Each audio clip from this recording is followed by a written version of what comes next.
Hello everybody and welcome to my YouTube channel. I of course am just another heavy metal maniac, and happy Halloween. It is not Halloween on the day I'm recording this, but it will be when all of you guys see this video.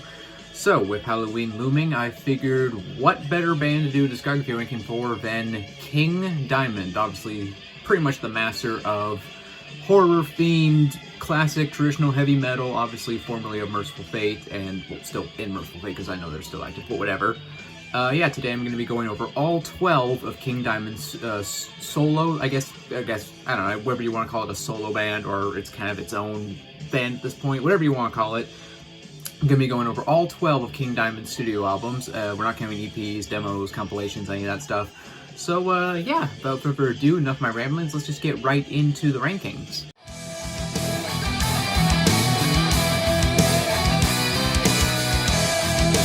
So of course we're starting at last place, so my number 12 choice is The Graveyard, released in 1996.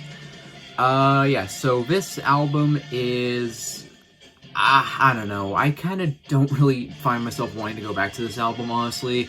There's a bit more of that kind of 90s metal sound kind of creeping into this album. It's not like full bore, like groove metal or anything like that, but you can hear it in like little spots. Like there's definitely that kind of more 90s sound, kind of has a more 90s like metal production. So it feels like maybe he's kind of trying to adapt to the times a little bit. But overall, I just find this album to be kind of just a very dull album. There really wasn't much about this album that really kind of jumped out at me. A lot of this, it was honestly a real slog to get through this album. Spots, there were some really bad vocal passages too, which, like, honestly, I hate to say it, but the vocals on this album at points remind me of Morty from the Madagascar movies. I hate to make that comparison, but that's genuinely what they remind me of at points. They're just these weird, screechy, I don't know, there's some really bad vocals on this album, which for the most part, King Diamond's a solid vocalist, but yeah, he did sound pretty bad in spots in this album. Yeah, so yeah, The Graveyard for me, it's dead last. I just don't really find myself wanting to go back to it again. It's just, to me, I just found it a very, very dull, very just kind of uninteresting album. There's songs that have decent moments, but really it's not enough to save the album. So yeah, for me, The Graveyard, it's dead last. It's not like the worst thing I've ever heard, but it's definitely, I feel like, definitely the biggest low point in King Diamond's entire career, both in King Diamond and Merciful Fate. Alright, coming in at number 11, it is Give Me Your Soul, Please, released in 2007, so this is obviously the final King Diamond studio album to date. I know that they've been working on one for like a while, The Institute, and I've heard it's supposed to release next year. Who knows if that's actually going to happen though, because I know it's been like in production for a while at this point. So yeah, this is currently his final studio album to date, and honestly, I don't think it's that good, honestly. I don't think it's, like, outright terrible, but kind of like The Graveyard, to me, this is just kind of a pretty dull, pretty just kind of uninteresting album. It feels very just kind of paint by numbers, King Diamond, and I don't know. There's no real mystery, there's no real kind of intrigue for this album with me. Like, I get, like, it's a story, you know, it's telling a story about, you know, the kids that were, like, killed by their father, so I feel like it should have had a much bigger kind of like emotional weight to it, but it just kind of didn't. And in terms of like, you know, the stories King Diamond tells in his albums, I feel like this is one of the stories that I find myself like less interested in, really. I didn't really care for the story about this album. Yeah, overall, pretty much just not much else to say, really. It's just kind of a dull album. It's really, again, lacks any kind of mystery or intrigue. I don't really find myself wanting to go back to it that much. Again, not awful, but not like it's nothing outstanding. It's just kind of there. And King Diamond, he has way better albums than this, like way better albums. Alright, so taking the number 10 spot on my list, it is House of God, released in 2000. This album is decent. It's decent. There's some songs in here that I think are honestly like really good. Like The Trees Have Eyes, I think is honestly like a really good song. Black Devil is a really solid song too. Yeah, it's got good riffs all over the place. You know, Andy LaRocque, he always has riffs, and you know, he always brings good riffs to the table on pretty much everything he's involved in. And yeah, there's some really good riffs on this album. Yeah, but overall, to me, it's just not really a super standout album. It's just kind of a there album. I don't find it as like uninteresting as the previous two that I mentioned, but you know, it's just not one I'm really super inclined to go back to. There's other albums that I think are way better, but there's, you know, those couple that I think are definitely worse. Yeah, overall, decent album in my opinion. The album cover's kind of strange. Not really sure what's up the album cover. I just think it looks really ugly. But House of God, it's a decent album. It's got decent songs on it, but there are just albums I like more. Alright, and taking the number 9 spot on my list, it is The Spider's Lullaby, released in 1995. So this is one of only 2 King Diamond albums that is technically not a concept album. And I say technically not a concept album because, while there are only 4 tracks on this album, 4 tracks, no, I don't know why I put up 2 fingers, there are only 4 tracks on this album, like, actually tell a story, and those are the last 4 tracks. The rest of the songs on this album don't tell, like, an overarching story. It's only the last 4. Which kind of makes sense, because I feel like, I don't think you'd be able to stretch the story that those 4 songs tell across an entire album, honestly. I would say this album kind of has that similar production and kind of sound to The Graveyard. Again, slightly more 90s-ified. It's not, like, super there, but it is definitely there, I feel like. But really, I put this album at number 9 because I really like the first 2 tracks. The first 2 tracks on this album are absolutely awesome. From the Other Side is a banger. I really like that song, and Killer is a killer song too. But the rest of the album, I feel like the energy just kind of waned for the most part.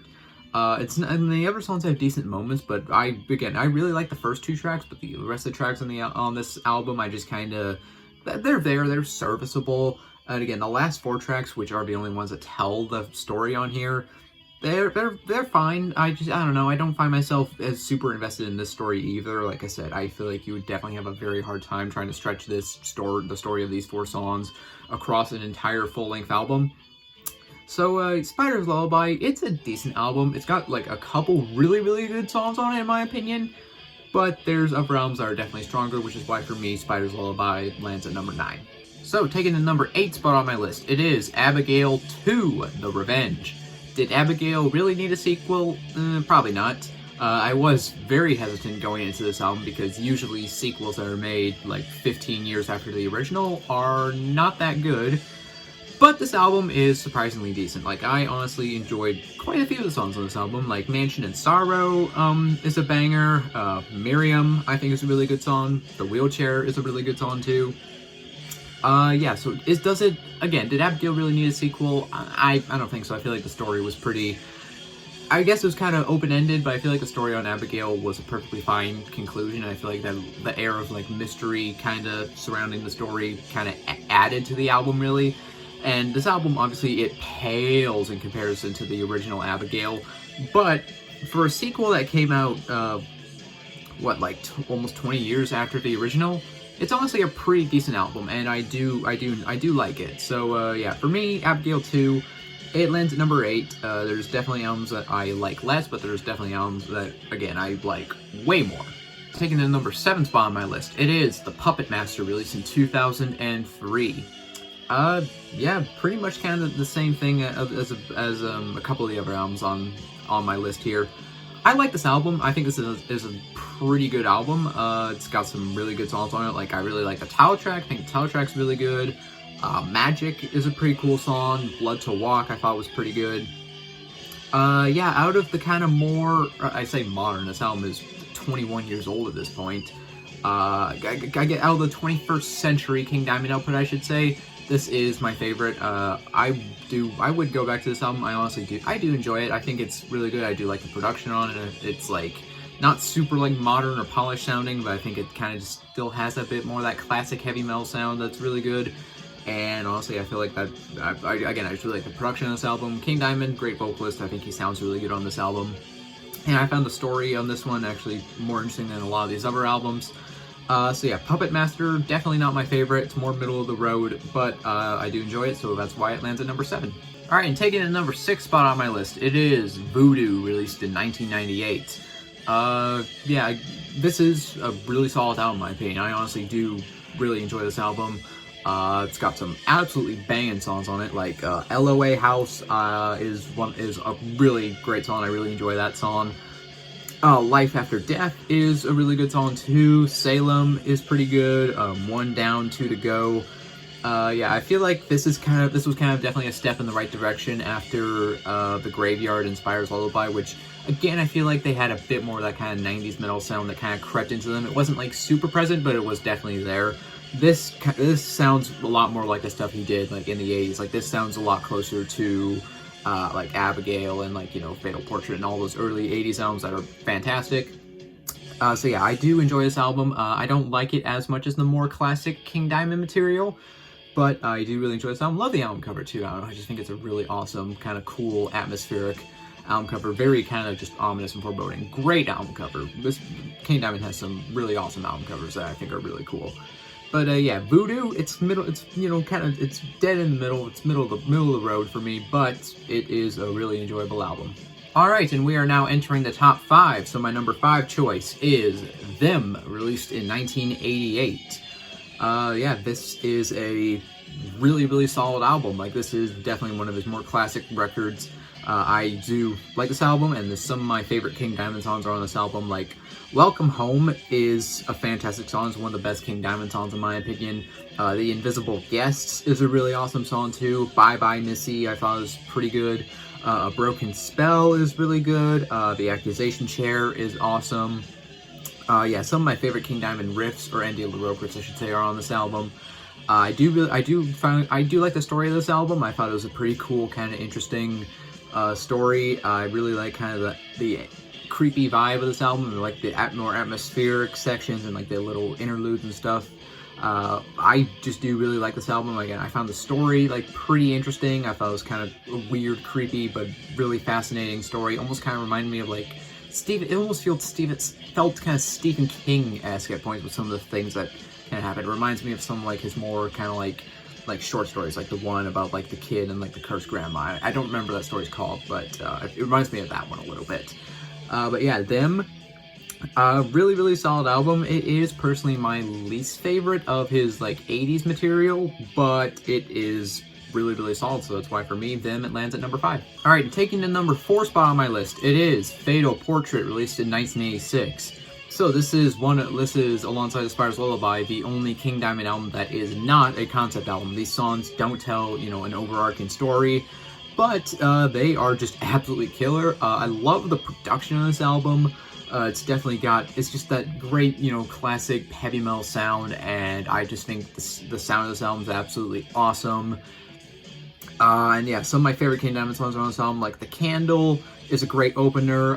The Jonah, love kind of the more Sabbathy kind of riffs that kind of pop in there in that song a little bit. Dressed in White is amazing. Sharon, I'm not quite sure how to say that. A few people pronounce it differently. However you say that song's fucking awesome. And of course you have the song Halloween on this album, which is like a perfect Halloween song. Like, that is like, if you're gonna make like a metalhead's Halloween playlist, you have to throw a song on there. You just have to. And yeah, Halloween that's a fantastic song. One of the best riffs like in classic heavy metal ever. Yeah, this is a really, really excellent start for King Diamond's solo career, or whatever you want to call it, whether you want to call it a solo career or like its own band at this point, whatever. Yeah, Fatal Portrait, this is just an amazing album in my opinion. Like the album cover again on this one too, and again, I just love all the songs, love the classic production. So yeah, for me, Fatal Portrait, it lands at number 4. So, taking the number 3 spot on my list, it is Conspiracy, released in 1989. This album is actually a sequel to Them. Like, this is telling the story of King Diamond's character, like basically going back to like the haunted house and interacting with like the spirits again. And at the end, I'm pretty sure he gets like burned alive, which, you know, sucks to be him, I guess. But yeah, this is actually a sequel to Them, and honestly, I do like it better than Them. At the Graves is a fantastic opening track. What an amazing song. Sleepless Nights is awesome. A Visit from the Dead. Ammon Belongs to Them. Victimized. I love the production on this album, especially, like, I love the production on pretty much all these 80s King Diamond albums, but this one, I don't know, to me, just sounds like, this is like the heaviest album, like, production-wise. Like, it just has this real kind of meaty, gnarly kind of sound to it, and it's just a really, really awesome album in my opinion. Again, I like the story on this one. I find it really fascinating, and I would happily go back to this album. I think this album is a really, really, really solid album, and But yeah, for me, Conspiracy, it lands at number 3. Taking a number 2 spot on my list, it is The Eye, released in 1990. This is the second King Diamond album to feature quotation marks in the titles for whatever reason. But yeah, this album is a banger. Like, I think this might be like have maybe a bit of a maybe I shouldn't say underrated, but I feel like it's kind of definitely overshadowed a bit by like some of the earlier King Diamond albums, because this album is fucking amazing. Like, I love this album. This is like a fantastic staple in just like classic heavy metal. Like, Eye of the Witch is an amazing song. Burn, Into the Convent, Father Picard, 1642 Imprisonment. I really like this album. I love like the album cover with like the purple. I just think it looks super cool. I like the story on this one. This is like a great story. I honestly found it. Usually I don't really care much for concept albums like story wise, but I honestly found the story on this one like pretty fascinating. And yeah, this is just a really awesome album in my opinion. Definitely my favorite of his, like, even of his 90s catalog. It came out in 1990, but I guess you could technically consider it more of an 80s album, because it definitely has more of that 80s sound. It definitely doesn't sound like Spider's Lullaby or The Graveyard, really. This is just really not much to say. The Eye, it lands at number 2 for me. It is a fucking awesome album. Alright, and taking the number 1 spot on my list, it is Abigail, released in 1987. I don't think I'm gonna get much flack for placing this album at number 1. I feel like by general consensus it is regarded as King Diamond's best album, and it's not hard to see why. This album is honestly, I have no problem really calling this album a masterpiece of classic heavy metal. This is probably like one of the greatest metal albums of all time. This is kind of a standard setter really for like classic heavy metal. This is a gold standard for like concept albums in heavy metal. Yeah, everything about this album is masterful, from the production to all the riff work, King Diamond's vocals. God, I used to like not be a fan of King Diamond's vocals at all, but they've really grown on me, and I honestly love his crazy high falsettos. I think he just sounds awesome. The album cover, again, King Diamond has some amazing album covers, and I love the album cover. It's just so iconic and dark and just amazing. Arrival is a really amazing song. The 7th Day of July 1777 is an incredible song. Honestly, probably my favorite track on here is the song Omens. I really dig the fuck out of that song. That song's just awesome in my opinion. The title track is a classic. That's like a staple in his live concerts to this day, and all absolutely amazing song, the title track. And Black Horseman, the closing track, this big kind of 7-minute cool song with a really kind of cool intro. I really dig that song. Yeah, this is easily without a doubt the best thing like King Diamond has done, at least in the King Diamond band. I probably preferred the first 2 Merciful Fate albums to this album, but this, don't get me wrong, this is honestly a masterpiece. I have zero gripes with this album whatsoever. This is my clear-cut number 1 King Diamond album, even though there are a few others that definitely come close. This is like the undisputed king of like the King Diamond band for me. This is, again, staple, gold standard for concept albums, gold standard for classic heavy metal. Abigail is my number 1. And that concludes my discography ranking for King Diamond for Halloween. I hope you all enjoyed. I hope you all had a good October. Hope you all enjoy your Halloween. You know, go eat a shit ton of chocolate bars. Go watch all your horror movies. Just have fun. I'll probably be watching a horror movie on Halloween because again, I'm recording this the day before Halloween actually, so it's not Halloween on the day I'm recording this, but it will be Halloween on the day you are all watching this video. And speaking of this video, if you made it to the end of this video, you are awesome and I appreciate you. Do consider leaving a like on this video if you enjoyed it. Do leave a comment down below. Tell me, do you agree with my rankings? Do you disagree? What band should I rank next? Leave your suggestions down in the comments. Do consider subscribing as well if you're not already, because I do have a lot more content coming your way. And that about does it. I'm just another Happy Metal Maniac. I'll see you all sometime in the future. In the meantime, all of you take care and have a great day. So long.